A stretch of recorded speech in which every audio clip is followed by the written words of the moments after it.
Greetings, dear friends. I received an RTX 2060 Super Graphics card from KFA2 for repair. The problem, the owner's computer stopped booting that day. Upon inspection, I immediately noticed two faulty fans.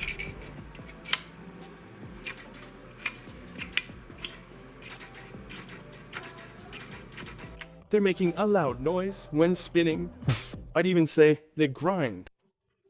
Replacing them would be a good idea, but only after the underlying issue is resolved. By the way, let's check the graphics card's fault. I'm curious how the defect manifests itself. It's unlikely we'll damage anything to Blue, since the owner has already destroyed everything that could be destroyed in his own computer. If anything, I connect the card to the test computer and turn it on. The backlight comes on, one fan starts spinning, but the other one doesn't. That's better. Apparently it only starts when pushed. So there's no image on the monitor, but the computer itself turns on. So there's no short circuit on the 12-volt lines in the video card or the fuses. When those lines have blown. More precisely, we'll only be able to say after opening it up. The video card, of course. Well, let's not waste any time. I move on to disassembling.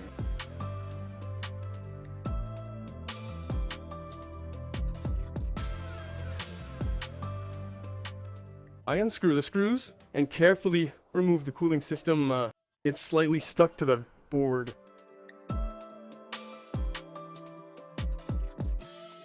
Good. I examine the board's condition and also clean off traces of thermal paste. The condition of the board from the front is close to perfect. Let's look at the back. I unscrew the screws and remove the back panel.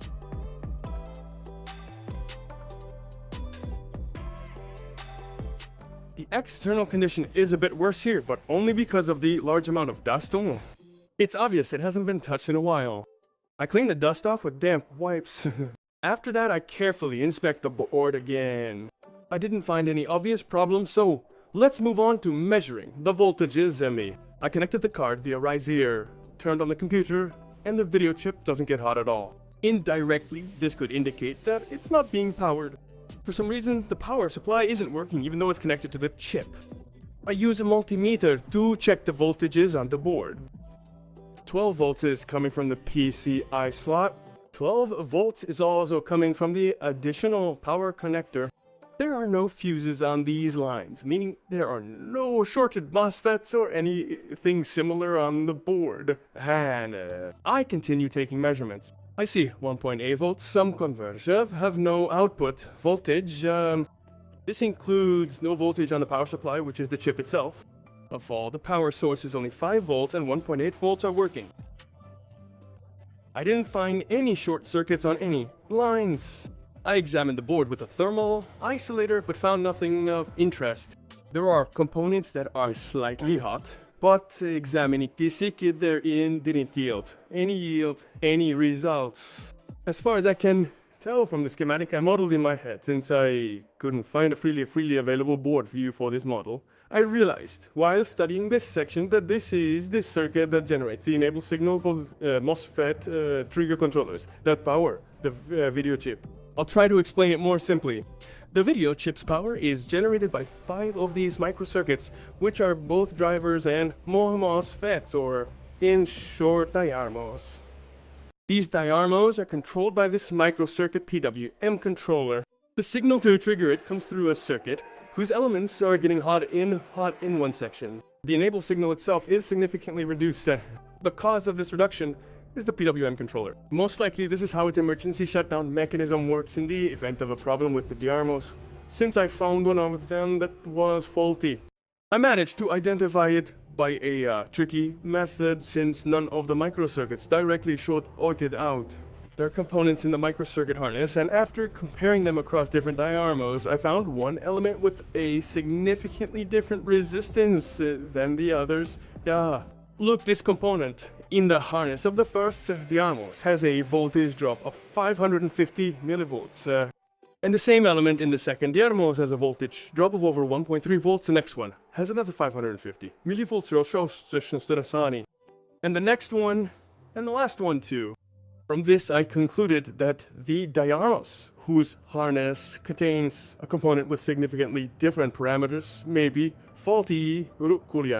I can test my hypothesis by replacing the microcircuit with a known good one. For example, you can swap a couple of microcircuits. If the parameters of the components in the harness also change, then my assumption was correct. I decided to simply desolder the questionable diagram and observe the result.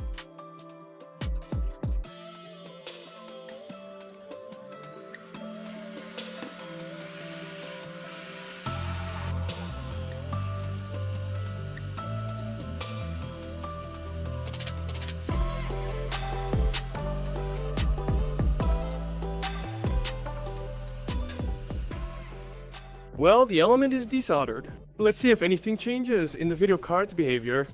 But we can already see that the voltage drop across the component in the circuit has changed. Perhaps something in the card's behavior will change too. I connect it to the test PC. To speed up cooling, I blow air through it with an air blower.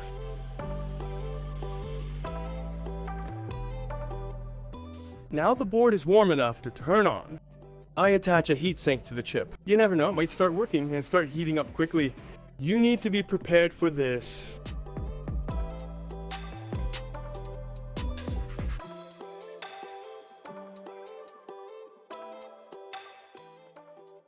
Alright, I have an image. I turn off the computer as the video chip quickly heated up the heatsink. Well, it's safe to say that the desoldered diagnostics is faulty. I ordered a couple of new ones from the marketplace.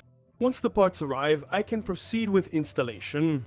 To make things easier, I preheat the board on a separator, a makeshift bottom heater. This allows me to set a lower temperature on the soldering iron.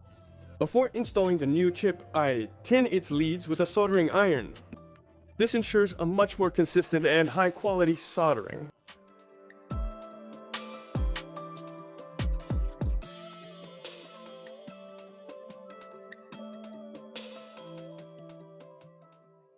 I solder the chip in place.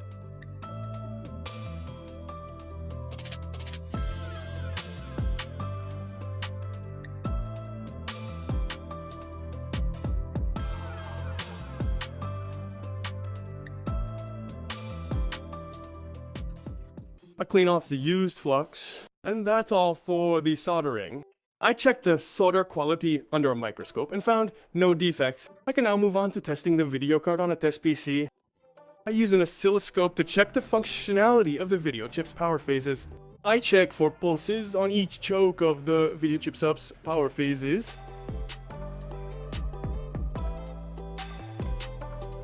Excellent. All phases are working, including the one that was repaired. I can reassemble the card and move on to full testing. I offered to replace the fans to the owner as they were faulty, but he refused. I don't know why, I didn't ask. I ran tests in superposition, in formatting, and also in gaming applications. I found no additional defects besides the fan, and that completes my repair. Dear friends, this is where I will end today. Thank you all for your attention, and see you at other repairs. Until then,